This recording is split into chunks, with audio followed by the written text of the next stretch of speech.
Hai, Assalamualaikum teman-teman. Di video sebelumnya, aku membahas tentang bagaimana cara melamar pekerjaan ke PT Indonesia Epson Industri dan seperti apa tahapan tes psikotesnya. Nah, di video kali ini, aku akan membahas tahapan yang kedua, yaitu tahapan interview. Sebagai perbandingan jarak waktu antara tahapan awal sampai tahapan terakhir, pertama, aku daftar menjadi member di DKU itu hari Kamis tanggal 2 bulan Juni 2022. Di bulan September, aku dapat info untuk mengikuti tes psikotes, tepatnya di tanggal 22 September. Dan hasilnya itu diumumin 5 hari kemudian, yaitu tanggal 27 September. Di tanggal 28-nya, aku dapat info untuk mengikuti tes interview. Tapi aku nggak bisa ikut tes karena ada halangan. Nah, aku kira kalau misalkan kita tidak bisa ikut bergabung di interview virtualnya, kita bakalan gugur. Karena aku sendiri pun tidak mengonfirmasi bisa ikut atau tidaknya di website DKU. Ternyata di tanggal 6 Oktobernya itu, aku dijadwalkan ulang untuk mengikuti tes interview. Dan hasilnya pun diumumkan di esok harinya, yaitu di tanggal 7 Oktober.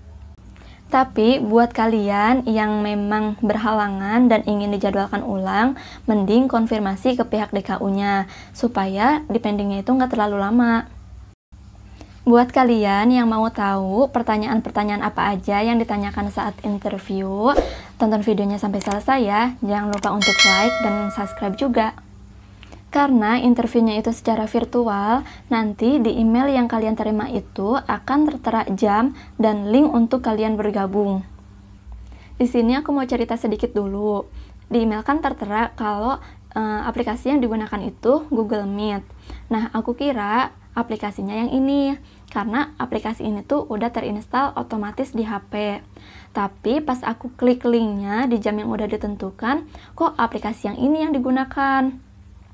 Jadi aku buru-buru untuk ngeinstall. Untung masih sempet. Dan itu pun aku telat sekitar 2 atau 3 menitan. Jadi saran aja buat kalian yang mau mengikuti tes, ngeklik linknya itu kasih jarak waktu sekitar 2 atau 3 menitan dari waktu yang sudah ditentukan di email. Dan pastikan sinyal di tempat kalian itu bagus. Setelah bergabung, nanti akan diminta untuk memperkenalkan diri kalian masing-masing.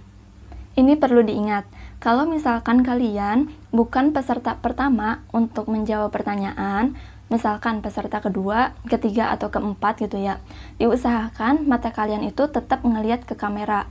Jangan sampai nengok kanan atau kiri, apalagi waktunya lama gitu loh. Nanti pihak pewawancara akan mengira kalian dibantu oleh seseorang untuk menjawab pertanyaan di belakang kamera. Nanti kedepannya itu, kalian akan menjadi peserta pertama untuk menjawab pertanyaan, sampai interviewnya itu selesai. Lanjut ke pertanyaan interviewnya. Yang pertama, nanti akan ditanya tentang seputar PT Epson. Pertanyaannya nanti kurang lebih seperti ini. Apa yang kalian ketahui tentang PT Indonesia Epson Industri? Nah, kalian bisa menjawab, PT Indonesia Epson Industri merupakan salah satu perusahaan manufaktur elektronik yang berlokasi di kawasan industri Egypt Cikarang. Perusahaan tersebut memproduksi produk seperti printer, proyektor, dan scanner. Kalau misalkan kita nggak terlalu tahu akan nama-nama produk atau nama-nama model yang diproduksi oleh PT Epson, jangan menambahkan hanya produk itu saja Bu atau Pak yang saya tahu gitu. Jangan kayak gitu. Karena dulu ada peserta yang menambahkan kalimat tersebut dan dijawab lagi oleh pihak pewawancaranya tuh kayak gini. Kenapa nggak cari tahu dulu? Terus gimana nanti mau kerja kalau nggak tahu? Ya sebenarnya sih emang nggak salah juga kan. Karena kita kan masih calon karyawan, bukan sudah menjadi karyawan. Tapi dengan menambahkan kalimat tersebut, itu malah jadi bumerang buat kita gitu loh. Pokoknya jangan sampai menjawab pertanyaan yang akan menimbulkan pertanyaan lagi. Nah, yang kedua tentang motivasi kerja. Kurang lebih pertanyaannya itu seperti ini. Apa yang membuat kamu termotivasi untuk bekerja? Kalian bisa jawab, dengan kemampuan dan pengalaman yang saya miliki, saya ingin berkontribusi pada perusahaan. Di samping itu, saya juga ingin membantu ekonomi keluarga saya. Itu jawaban yang aku gunakan karena menurutku jawaban yang tadi itu tidak hanya bersifat pribadi, tapi terkesan ada timbal baliknya untuk perusahaan gitu.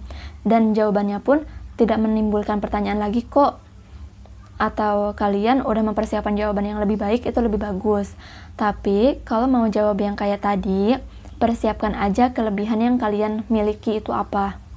Nah, yang ketiga itu kondisi saat bekerja. Contoh pertanyaannya itu seperti ini. Ketika bekerja, lalu menemukan barang yang NG, apa yang akan kalian lakukan? Nah, aku dulu jawab kayak gini. Ketika saya bekerja, lalu menemukan barang yang NG, saya akan menanyakan kepada atasan saya terlebih dahulu sebelum melanjutkan proses kerja. Untuk pertanyaan selanjutnya, kalian cukup jawab siap atau tidak. Contoh pertanyaannya itu seperti ini. Apakah kalian siap untuk bekerja shift malam? Apakah kalian siap untuk menggunakan jemputan? Apakah kalian siap untuk bekerja di hari libur? Pokoknya tentang peraturan-peraturan di PT Epson. Pertanyaan-pertanyaannya kurang lebih seperti itu. Dan jawaban yang udah dia bahas pun, itu jawaban yang aku gunakan saat interview. Untuk kelanjutan tesnya atau tahapan tes yang terakhir, yaitu MCU, insya Allah aku akan bahas di video selanjutnya. Segitu aja videoku kali ini, mudah-mudahan bisa bermanfaat. Kalau misalkan ada yang mau ditanyakan, bisa komen di bawah, atau kalian bisa DM aku di @rhmwetira. See you next video.